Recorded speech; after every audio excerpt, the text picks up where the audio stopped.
Welcome back to the KY3 Digital Desk. I'm Anna Johnson. I've got Jackie Garrity with me today to talk about what's going around, and I think you can tell by the sound of my voice. I already have what's going around. This is a difficult time of year, especially for respiratory illnesses, and why is that?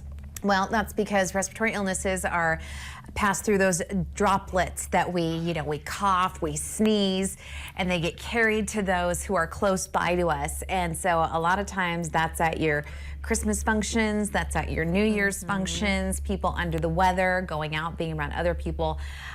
So that's often when we see those numbers start to tick up. And again, we've had a really mild flu season, but we are seeing those numbers across the board. And so for upper respiratory infections, that's going to be your flu, your COVID, or your RSV right there. So a mixture, but I just spoke with Dr. Jamie Jones. He is in charge of all the urgent cares for Cox. And so he talked about what he's seeing in their clinics right now. Take a look.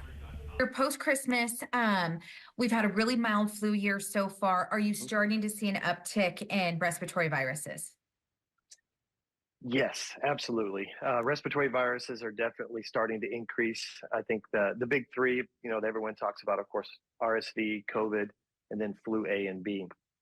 Those three categories. So right now we're seeing definitely an increase in our area in RSV cases significantly. COVID and flu, COVID's increasing maybe just a little, and then flu it's been kind of odd. We've seen a few cases, and then it's quiet for a few days, and then we see a few cases. So it's been pretty just kind of staying at a fairly low level so far this year.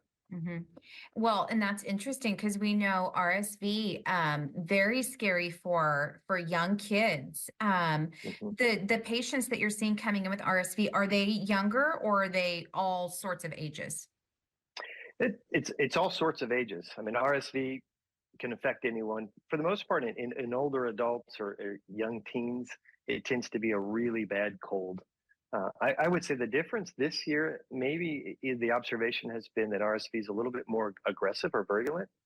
And we're seeing more, at least locally in our clinics, we're seeing more severe illness with RSV in the ages of 1 to 3, where typically that would be more of under 12 months. So it's a little bit older toddlers that we're just this year, we're seeing a lot of kids that are pretty sick with RSV. And so for moms and dads out there wondering if that's what their kiddo has, what's that going to look and sound like for a toddler?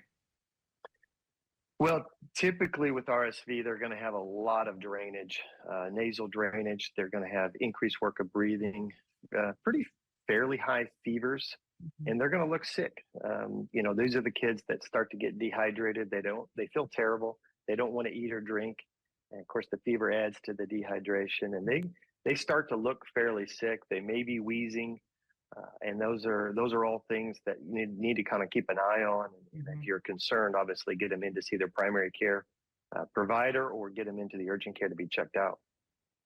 Yeah, well, and anytime you hear that wheezing, any type of labored breathing can be really scary for anyone, but especially for a parent watching their kiddo. And we know that fevers can run kind of different categories depending on age. So for a toddler, what's a high fever? Well, it's difficult to kind of pin that down. I think we just kind of take the generalization that anything above 100.4, at 100.4 or above is a fever. There's so many different ways to measure a fever now, from the ear devices to the forehead to rectal temperatures and oral temperatures. So it's good to specify where that temperature was recorded from, what area of the body, and just stick with, is it 100.4 or higher, and go from there to get direction from your healthcare expert. So if you think that your child has RSV, is this something that you can treat at home, or do you need to get them in to be seen immediately? Well, most kids are going to be just fine. They're sick, and you're going to I think the three things you want to watch for there's a lot of things to kind of watch for, but if you can just kind of nail down three things, it would be definitely signs of dehydration. So dehydration is a big one. The second one is work of breathing or breathing difficulty, and then persistent fevers. So those are the three things. So looking at dehydration. With little kids, are we having wet diapers at a typical rate? Are we getting enough fluids in to continue those wet diapers at least once every 6 hours? But what we're looking for is trends. Is it a fairly normal wet diaper trend? That's very important. And I think as early signs of dehydration, these kids are sick. They don't want to eat or drink. If they're working, hard to breathe, so much so that they won't take a bottle. And they're not keeping up with those wet diapers. Those are reasons to get in and get that kiddo checked. So dehydration is a big one. The second one is breathing difficulty, and it's interesting. A lot of kind of conveying that to parents, physicians and those expert providers in the field, ER, urgent cares, and primary. They know what they're looking for and they can see it immediately. But conveying that to parents is sometimes challenging. And so what I would try to communicate to parents is watch your kid. Just watch them breathe for a little bit. Some kids will kind of cough and struggle, for a moment or two or a minute, and then back to breathing normally. That's not concerning. What's really concerning is when they're having difficulty breathing and it's persistent over time. That kid can struggle for several hours. When you're watching those things, they need to get in and be seen. We can talk about kind of some of those things to watch for. And in kids, take that shirt off, take a look at those ribs. And it's interesting, they talk about the sucking ribs. So it's actually the skin or muscles between those ribs are pulling in. And you'll when you see it, you'll know it. And that's really an increased use of accessory muscles to get air in and out of the lungs. And that's a sign the kiddo is struggling. Little kids, infants will do head bobbing. Kids sometimes will be breathing so hard or working so hard they can't drink or can't take a bottle. And then it just, it's a whole continuum. As we move into teens and adults, if they can't say an entire sentence without taking a breath, that's an indication that somebody's working too hard to breathe. So all of those kind of things with signs of difficulty breathing encompass, obviously that big concern. And then lastly, persistent fevers or high fevers and unnecessary loss of fluids, through those fevers. Those are the three things I think that are just important to kind of keep an eye on. And if you're worried, and we trust those parents' intuition. If you're worried, bring them in. Let's get them checked out by their primary office or in a local urgent care. We're happy to take a look at them.